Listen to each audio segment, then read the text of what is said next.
The old Victorian house stood on a hill overlooking the town of Hollow Creek, a skeletal silhouette against the bruised twilight sky.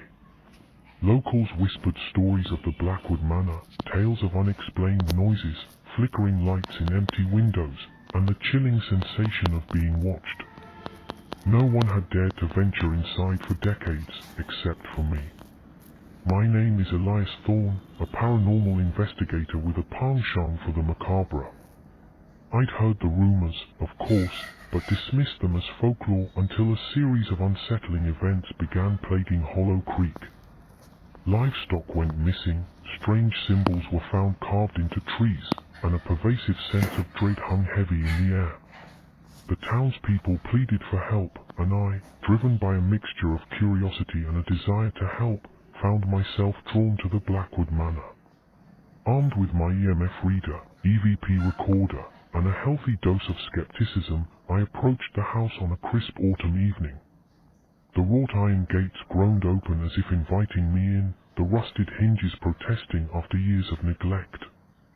The overgrown garden was a tangle of weeds and thorny bushes, obscuring the path to the front door. The air was thick with the smell of damp earth and decay. The front door, a heavy oak monstrosity, creaked open at my touch, revealing a cavernous hallway swallowed by shadows. Dust motes danced in the slivers of moonlight that pierced through the grimy windows. The silence was unnerving, broken only by the frantic thump-thump of my own heart. As I ventured deeper into the house, a chill permeated the air, a cold that seeped into my bones and refused to let go. My EMF reader flickered erratically, the needle jumping wildly into the red zone. The air crackled with unseen energy. The first floor consisted of a grand parlor, a library filled with decaying books, and a dining room with a long, empty table. Each room held an oppressive atmosphere, a sense of lingering sorrow and despair. In the parlor, I found a faded portrait of a stern-looking man with piercing eyes. He held a small, ornate box in his hands. I felt an inexplicable pull towards the portrait, a sense of being watched by the man in the painting. Upstairs, the bedrooms were in a state of advanced decay. Wallpaper peeled from the walls, and furniture lay scattered and broken. In one room, I found a child's rocking horse, its paint chipped and faded. A small, worn teddy bear lay on the floor beside it. A wave of sadness washed over me. This house had once been a home, filled with life and laughter. Now it was a tomb. As I explored the house, I began to hear whispers. Faint, indistinct murmurs that seemed to emanate from the walls themselves. At first, I dismissed them as my imagination, but they grew louder, more insistent. I pulled out my EVP recorder and began capturing audio. In the master bedroom, I found a hidden door behind a large wardrobe. It led to a narrow, winding staircase that descended into the darkness below. My heart pounded in my chest. This was it, the source of the strange energy. Armed with my flashlight, I descended into the cellar. The air was thick with the smell of mildew and damp earth. The temperature dropped dramatically. The cellar was a labyrinth of stone walls and arched ceilings. In the center of the room, I found a stone altar.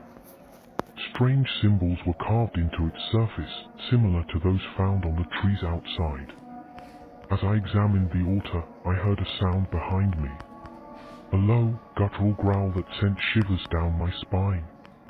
I turned around, my flashlight beam cutting through the darkness. In the shadows, I saw a pair of glowing red eyes. A figure emerged from the darkness. It was tall and gaunt, with long, skeletal limbs and matted black hair. Its face was gaunt and hollow, with deep-set eyes that burned with malevolent energy. It was the man from the portrait. The creature lunged at me, its long, claw-like fingers reaching for my throat. I stumbled back, my heart pounding in my chest. I raised my flashlight, the beam of light momentarily blinding the creature.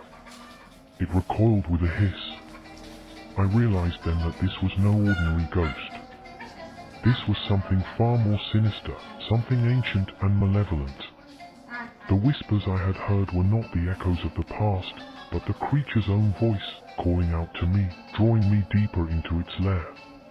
I fled from the cellar, the creature's growls echoing behind me. I raced back up the stairs, my breath coming in ragged gasps. As I reached the main floor, I heard a crash behind me. The creature was pursuing me. I ran through the house, the creature's heavy footsteps echoing behind me. I could feel its presence closing in, its cold breath on the back of my neck. I burst out of the front door, stumbling into the night air. I didn't stop running until I reached the town. I burst into the local sheriff's office, babbling about the creature in the Blackwood Manor. The sheriff looked at me with a mixture of disbelief and concern. The next day, the sheriff and a few deputies accompanied me back to the Blackwood Manor. But when we arrived, there was no sign of the creature. The house was empty, silent. The cellar was just a cold, damp room with a stone altar. The sheriff dismissed my story as a hallucination brought on by stress and exhaustion. But I knew what I had seen. I knew the creature was still there, lurking in the shadows, waiting for its next victim. I left Hollow Creek, but I never forgot the Blackwood Manor. The memory of the creature's glowing red eyes and its guttural growls haunted my dreams. I knew that I had stumbled upon something truly evil, something that should have been left undisturbed. Years later, I received a letter from Hollow Creek. The town was once again plagued by strange events. Livestock was missing, strange symbols were found carved into trees, and a pervasive sense of dread hung heavy in the air. The letter ended with a plea for help. I knew what I had to do. I had to return to the Blackwood Manor. I had to confront the creature once and for all. I knew it would be a dangerous undertaking, but I couldn't ignore the call. The townspeople needed my help. And perhaps, deep down, I needed to face my own fears, to confront the darkness that lurked within the Blackwood Manor, and within myself. I knew that the Blackwood Manor was not just a house. It was a gateway, a portal to something ancient and terrifying. And I was the one who had opened the door.